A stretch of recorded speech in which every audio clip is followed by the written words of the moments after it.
같이 느껴지더라고요. 그래서 제가 영상을 찍었어요. 한번 보시죠. 우리 영상.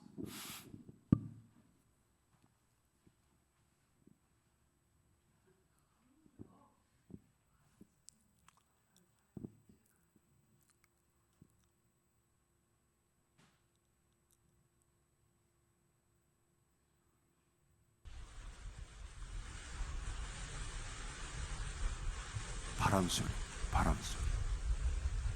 바람에 낙엽이 떨어지면서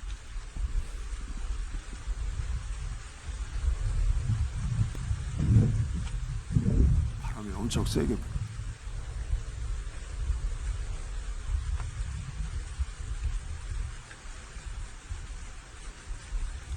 저 길에 수북히 낙엽이 쌓여.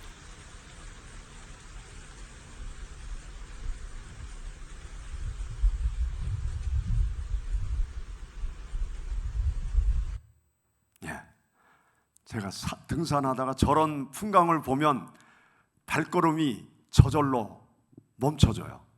발걸음이 멈춰지고 그 낙엽이 훅 떨어지는 그 풍광을 보면 정말 온몸으로 많은 것을 제가 느낀다.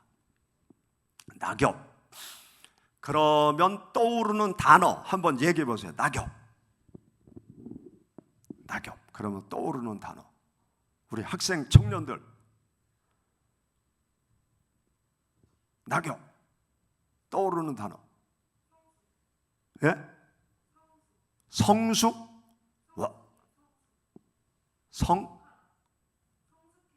성숙해지다. 아주 특별한 사람이요. 낙엽을 보면서 성숙이라는 단어를 생각하는 사람 아주 특별한 경우야. 또 예, 쓸쓸함. 예, 음악하는 우리 집사님이라. 또 낙엽, 효주. 낙엽 그럼 뭐가 생각나요? 아무 생각이 없어요. 우리 공부만 하는 고3 시간을 보내서 아주 이 마음이 삭막해진 것 같아요. 다시 그 마음에 그 풍성한 감성을 되찾는 앞으로의 생활이 되기를 바랍니다. 낙엽, 서글픔. 예, 서글픔. 그렇죠. 예, 아휴, 내 인생도 저렇게 낙엽처럼 떨어져 가는 건가. 낙엽이 우수수 떨어질 때 마음이 쓸쓸해지고 서글퍼지고 인생의 말년이 저렇게 떨어지는 건가, 그런 생각을 하게 되죠. 또 낙엽. 예, 아름답다. 예, 우리 권사님도 특별한 분이세요. 예. 보통 낙엽 그러면 뭐 외로움, 쓸쓸함, 고독, 서글픔, 또 죽음, 마지막, 주로 그러한 단어가 생각나거든요. 그러한 그 주제로 또 소설, 뭐 단편집, 그런 글들이 참 많아요. 뭐 마지막 잎새, 뭐 그런 제목의 단편집도 있고. 그래서 대부분 낙엽 그러면 좀 외로움, 쓸쓸함, 고독, 죽음, 마지막, 그런 것을 생각하거든요. 근데 저는 산을 늘 다니면서 가을 속에 낙엽을 보면서 다른 것을 많이 느꼈어요. 이 처음 낙엽이 떨어질 때 햇살이 쫙 비치면요, 낙엽에서 윤기가 나요. 아주 반짝반짝 빛나는 그 낙엽의 윤기를, 그래서 햇살이 비치면 빛이 반사되는 그런 아주 반짝반짝거리는 낙엽을 처음에 볼 수 있어요. 조금 지나면 이제 비에 퇴색돼서 그 색깔이 점점 퇴색되는데, 처음 떨어지는 낙엽들을 보면 반짝반짝 빛이 나는 것을 보게 되어집니다. 그런데 이 낙엽을 우리가 깊이 생각을 하면은요, 기가 막힌 하나님의 이 창조의 그 원리, 하나님의 아주 신묘막측한 이 자연의 원리, 특히 이 낙엽은 생명과 관계가 있어요. 낙엽은 생명을 위해서 낙엽이 생기는 거예요. 이 낙엽이 이제 푸르른 잎이 색깔이 변하잖아요. 그걸 우리가 단풍이라고 그러잖아요. 푸르른 잎이 날씨가 추워지기 시작하고 일조량이 줄어들기 시작하면서 이 나무들이 이제 느끼는 거죠. 나무들도 생각을 해요. 나무들도 감정을 가지고 있다고 어떤 사람들은 얘기를 해요.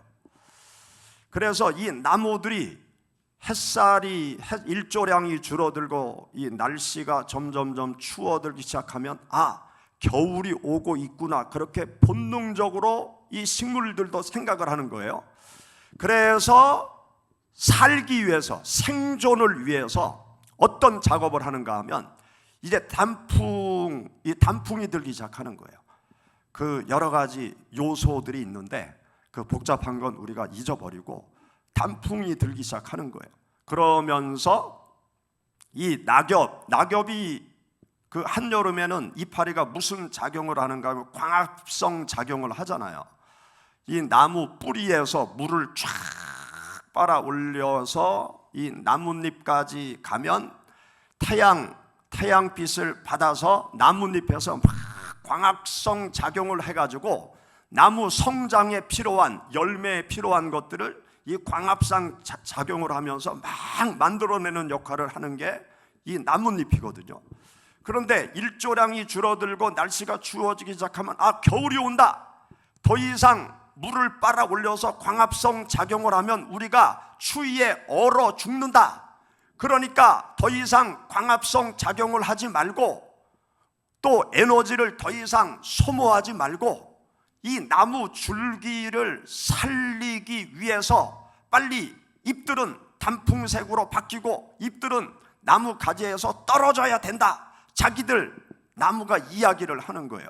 그래서 색깔이 막 변하고, 또 색깔이 변하지 않은 이파리들은요, 추위가 오면 그냥 우수수 그냥 하루아침에 샥 떨어져 버려요. 그렇게 떨어지는 게 나무를 살리기 위해서 낙엽이 되는 거예요. 살리기 위해서 단풍도 들고 낙엽이 되는 거예요. 그리고 이파리가, 파란 잎도 추워지면 그냥 떨어져요. 낙엽, 돼지, 단풍이 안 들어도 그냥 하루아침에 샥 얘네들이 그냥 나무에서 다 떨어져 버려. 그래야 광합성 작용을 안 하고 에너지 소모를 최소한으로 하고 나무 줄기 또 뿌리 그쪽으로 에너지가 꽉 응축되도록 하기 위해서 낙엽이 지는 거예요. 그리고 이 낙엽이 어떤 역할을 하는가 하면 낙엽이 우수수 떨어지잖아. 여기 상가 주위에도 보면 오늘 낙엽이 엄청나게 떨어졌더라고요. 그러면 여기 아파트에 있는 경비 아저씨들은 아침부터 그 낙엽을 치워요. 또 낙엽을 치우지 않으면 또 주민들이 왜 낙엽을 치우지 않느냐고 그렇게 민원을 제기해서 낙엽을 열심히 치운다는 거예요.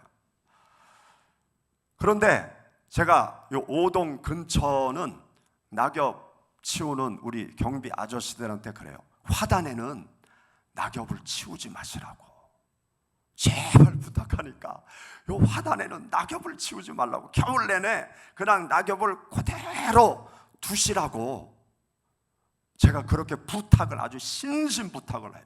왜 그런가 하면요, 요 낙엽이 두 가지 작용을 하는 거예요. 이 낙엽이 땅바닥에 우수수 떨어지면 대지를 덮잖아요. 대지를 다 덮어요. 산에 가면 낙엽이 엄청나게 많이 쌓여요. 눈처럼 쌓여요. 제가 어느 산행가 갔더니 길이 아닌 곳으로 가니까 낙엽이 무릎까지 쌓여 있어요. 이렇게 계곡을 올라가는데 무릎까지 낙엽이 쌓여 있는 거예요.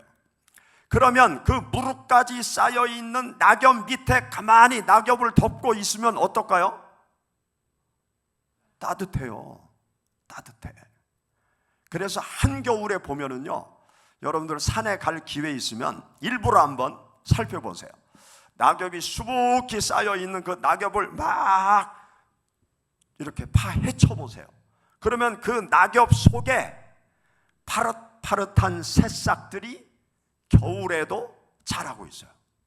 그러니까 이 낙엽이 수북히 떨어져서 대지를 다 덮으면 이 대지를 따뜻하게 보호해줘서 그 추운 겨울에도 따뜻한 그 낙엽 속에서 새로운 생명이, 봄의 생명이 싹 트도록 그 추운 겨울에 따뜻하게 대지를 보호해주는, 따뜻하게 보온해주는 그런 역할을 한다고요. 그리고요, 이 산에 가서 산에 있는 흙을 한번 파보세요. 우리들이 이 일반 우리 주위에서 보는 흙과는 완전히 달라요. 산에 있는 흙은 그 낙엽들이 또 이제 겨울이 지나서 따뜻한 봄날이 되고 비가 오고 그러면 이 낙엽들이 물을 많이 머금고 착착착착착착 납작하게 가라앉으면서 땅과 뒤 섞이면서 비가 오고 막 이게 흙과 뒤 엉키면서 흘러가면서 이 낙엽들이 그 다음엔 썩어요. 낙엽들이 썩어서 거름이 되는 거예요. 그래서 그 낙엽이 떨어진 그 주위에 나무들이 또 다른 영양분을 빨아들일 수 있도록 스스로 거름이 되어지는 거예요. 그래서 산의 나무 밑에 있는 흙들을 보면 아주 거름기가 너무나 좋은 흙들이고요. 그리고 생명체가 잘 살 수 있는 그런 낙엽이 거름이 된 흙으로 온 천지 산에 낙엽이 거름이 돼서 비료가 돼서 식물들을 잘 자라게 하는 역할을 낙엽이 하는 것을 보게 됩니다. 이런 것을 생각하면서 낙엽을 가만히 보면은요, 낙엽이 결코 쓸쓸하지 않아요. 낙엽이 결코 외롭지 않아요. 낙엽이 결코 고독이라는 단어를 생각나게 하는 게 아니에요. 저는 이러한 것을 이렇게 산을 걸어가면서 그 낙엽을 보면서 생각을 하면서 이런 것을 제가 느끼게 되었어요. 그러면서요, 한 걸음 더 나가서 낙엽이 나무를 살리기 위해서 스스로 나무에서 떨어지고, 낙엽이 또 그 나무를 추운 겨울에 살게 하기 위해서 이불과 같은 역할을 하고, 또 이 나무가 잘 자라도록 거름과 같은 역할을 하는 이 낙엽을 가만히 생각하면서 주님의 은혜, 주님의 사랑을 제가 느끼게 되었습니다. 우리가 믿는 예수님을 여기 성경 말씀 우리가 함께 읽은 요한복음 12장 24절 말씀에 보면 하나의 밀의 비유를 주님께서 하셨잖아요. 우리 24절 말씀 다 같이 한번 읽어보시죠. 내가 진실로 죽지 아니하면 한 알 그대로 있고 죽으면 많은 열매를 맺느니라. 땅에 떨어져 썩어 죽는 밀알, 그 밀알이 수많은 생명의 열매를 맺기 위해서 땅 속으로 들어가 썩어서 죽어 없어진다는 거죠.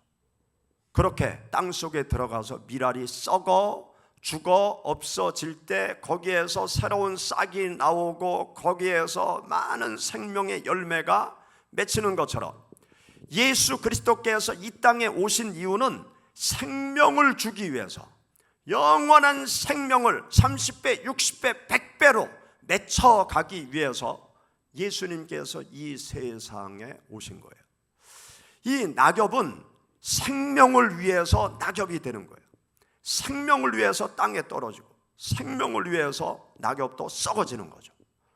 예수 그리스도께서 이 땅에 오신 이유는 생명을 주기 위해서 오신 거예요.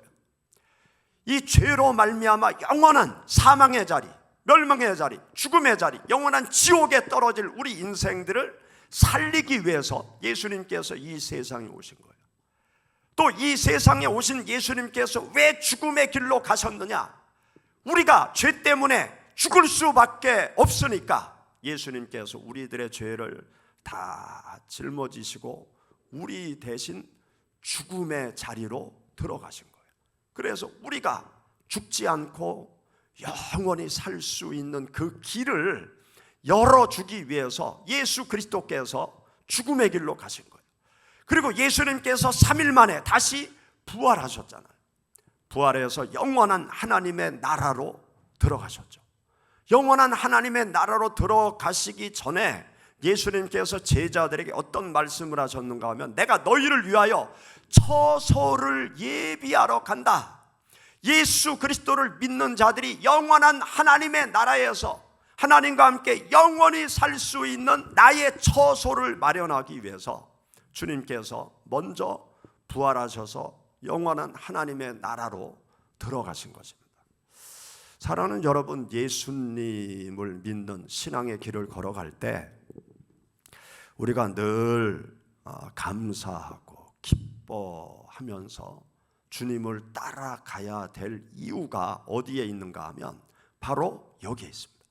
예수님께서 나에게 생명을 주기 위해서 오셨고, 예수님께서 나를 영원한 생명의 나라로 인도하기 위해서 오셨고, 내가 예수 그리스도를 믿으면 이 세상뿐만이 아니라 영원한 하나님의 나라에 들어가서 주님과 함께 영생 복락을 누리게 하기 위해서 나에게 찾아오셨다는 것을 생각하면서 우리는 늘 감사하고 기뻐하고, 우리가 어떠한 환경에 있든지 늘 하나님을 바라보면서 하나님을 찬양하고 또 하나님께 노래하고 또 하나님께 감사로 영광 돌리는 그러한 믿음의 길을 우리 모두가 걸어가야 되는 것입니다.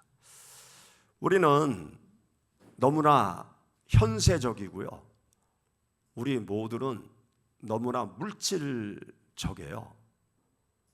그래서 우리가 하나님 앞에 기도하는 거 보면 대부분 내 삶의 문제만을 위해서 기도하고, 내 삶에 펼쳐지는 여러 가지 희로애락을 보면서 나의 믿음이 요동치는 그러한 연약한 모습을 우리가 많이 가지고 있거든요. 그런데 우리들의 믿음은요, 거기에서 좀 올라가야 돼요. 너무나 현세적이고 근시안적인 그러한 신앙에서 차원 높은 단계로 한 걸음 한 걸음 올라가야 돼요. 그렇게 하려면 우리가 어떤 은혜 가운데 깊이 젖어 들어가야 되는가 하면 생명의 은혜, 이 생명의 은혜 속으로 깊이 들어가야 돼요. 예수님께서 나를 살리기 위해서, 이 사망과 죄악 속에서 구원하기 위해서, 나를 영원한 하나님의 나라로 인도하기 위해서 예수님께서 이 땅에 오셨다. 예수님께서 수많은 고난과 어려움과 아픔을 겪으신 이유가 우리들에게 영원한 생명을 주기 위해서 예수님께서 수많은 고난과 어려움을 다 겪고 그것을 이겨내셨다. 그리고 예수님께서는 우리가 주님의 마음을 아프게 한다 하더라도 끝없는 용서와 사랑으로 우리를 늘 받아주면서 영원한 생명을 놓치지 않도록, 영원한 생명을 잃어버리지 않도록 한없는 은혜와 사랑으로 우리들에게 계속 다가오고 계신다는 사실에 대해서 우리가 감사해야 돼요. 성경 말씀에 보면 부활하신 예수님이 40일 동안 제자들을 찾아다니시거든요. 그런데 예수님께서 찾아다니신 그 제자들은 다 어떤 사람들이냐? 베드로는 예수님 3번 모른다고 부인하고 도망쳤어요. 또 어떤 제자는 예수님을 따라가다가 자기를 예수 당으로 알아보는 사람이 있으니까 옛날에는 통으로 된 옷을 입었는데 그 옷을 다 벗어제끼고 막 그냥 나체로 막 도망을 쳤다고 성경 말씀에 기록되어 있고요. 도마는요, 의심이 많아서 내가 손가락으로 예수님의 옆구리 또 손에 못자국 만져봐야 나는 믿겠다, 그렇게 말을 했고요. 제자들은 다 자기 고향으로 낙향을 하고 자기 옛날 고기잡이 하는 곳으로 돌아가고 다들 그랬단 말이죠. 그런데 부활하신 예수님이 제자들을 한 사람 한 사람 찾아다니면서 책망하고 그리고 혼내고 벌을 주고 그렇게 한 것이 아니에요. 성경 말씀에 보면 예수님이 다 그런 것 다 용서하세요. 다 묵인해 주세요. 그리고 당신께서 하나님의 아들이심을 나타내 보여주세요. 증거를 보여주세요. 베드로에게 찾아와서 내가 나를 사랑하느냐 그렇게 물으시죠. 그리고 사랑의 고백을 들으신 예수님, 내 양을 먹이라 그러면서 다시 사명을 맡겼어요. 그리고 도마에게 찾아오셔서 책망한 것이 아니라 왜 이렇게 믿음이 없냐 그렇게 책망한 것이 아니고 내 손가락으로 내 옆구리 창자국을 만져봐라, 내 손에 못자국을 만져봐라. 그리고 믿음 없는 자가 되지 말고 믿음이 있는 자가 되라. 그러면서 주님께서 그 도마를 끌어안으시고 도마에게 다시 믿음의 확신을 주신 분이 예수님이셨어요. 예수님은요, 한없는 용서와 관대한 마음으로 우리를 품어주시고 사랑하시고 영원한 생명을 끝까지 붙잡고 여러 가지 유혹과 시험이 많은 이 세상 속에서 끝까지 영원한 생명의 주님을 붙잡고 영원한 하나님의 나라까지 가도록 우리를 품어주시는 분이, 한없는 은혜와 사랑으로 품어주시는 분이 우리가 믿는 예수님이세요. 그래서 우리가 주님을 믿고 따를 때 너무 현세적인 것 가지고 좋은 일이 있을 때만 하나님 앞에 감사하는 그런 신앙이 아닌, 나에게 영원한 생명의 은혜를 주신 그 주님의 은혜가 고맙고 감사해서 어떤 환경 속에서 나를 구원하신 주님을 찬양하고 나를 죄악에서 구원하신 주님께 영광 돌리고 변함없는 사랑으로 나에게 늘 다가오시는 그 주님의 사랑을 깊이 느끼면서 감사하면서 주님을 따르는 여러분들이 되기를 바랍니다. 그러면 우리들의 신앙이 흔들리지 않아요. 우리들이 어떤 환경 속에서도 내가 조금만 정신 차리면 주님 감사합니다, 그런 고백이 절로 나와요. 그래서 주님의 은혜를 깊이 느끼고 감사한 마음을 가지면 어떤 환경 속에서도 흔들림 없는 믿음의 길을 우리 모두가 걸어갈 수 있습니다. 그래서 여러분들이 이 가을, 이제 가을이 아직 남아 있는데 이 가을 여러분들이 느끼면서 가을 이야기 감사라는 주제로 우리가 한 주간 집회를 했는데, 여러분들이 가을 속에서 더 많은 가을 이야기를 경험하시기를 바랍니다. 주님을 생각하면서 떨어지는 낙엽의 길을 걸으면 주님께서 더 많이 말씀해 주실 거예요. 제가 느끼고 깨달은 것과는 다른 또 다른 은혜를 주님께서 여러분들에게 주시는 것을 또 경험할 수 있을 거예요. 우리가 이렇게 생각하고 묵상하고 성경 말씀과 연결을 시키고 또 주님을 생활 속에서 생각하고 그러면요, 은혜가 계속 임해요. 그러니까 우리가 무엇에 관심을 두느냐에 따라서 나의 온몸이 반응을 하거든요. 내가 돈 버는 일에 관심을 두면 그쪽으로 발전해요. 온몸이. 또 아파트를 통해서 뭐 돈 버는 재택에 관심을 가지면 온몸이 그쪽으로 반응을 해요. 그런데 우리들의 일상생활 속에서 주님의 은혜를 느끼고자 하는 마음을 가지면요, 우리 주위에 벌어지는 모든 일상 속에서 주님의 은혜를 순간순간 많이 깨달을 수가 있어요. 제가 늘 산에 가면서 성경 말씀을 계속 듣거든요. 그러다 보니까 이 자연 속에서 깨달아지는 것들이 점점 많아져요. 그래서 제가 주일날 설교하는 그 설교 중에 중간중간 제가 설교하는 그 주제들이 이 산행을 하면서 주님께서 깨닫게 해주시는 그 깨달음을 가지고 여러분들과 함께 은혜를 나누고 있거든요. 그러면 이제 제가 가장 먼저 은혜를 받고 그 다음에 성도님들이 은혜 받는 것을 제가 느끼고 있어요. 그래서 여러분들이 이 삶 속에서 주님과 연결시켜서 나의 삶의 일상을 계속 생각을 하면요, 여러분들이 깨달아지는 것이 있어요. 우리가 믿음이 성장하려면 깨달음을 얻어야 돼요. 불교에서만 깨달음을 얻는 것이 아니고 우리 기독교 진리 안에서도 깨달음을 얻는 것이 나의 신앙을 견고하게 만들고 나의 신앙을 깊이 있게 만드는 거거든요. 내가 깨달으면 확신을 가지고 다른 사람을 설득시킬 수 있어요. 내가 깨닫게 되면 내 믿음이 반석 위에 딱 설 수가 있어요. 그런데 그 깨달음은 누구에게 오느냐? 생각을 해야 돼요. 주님과 나의 일상을 연결시켜서 계속 생각을 해야 돼요. 그러면 깨달음이 번개처럼 나에게 생겨요. 불교에 입문하면 화두를 하나 탁 고승이 던져준다고. 바람! 그러면 평생 바람을 생각하는 거예요. 바람이라는 단어를 가지고 바람 그러면서 생각하다가 깨달음을 얻는 거예요.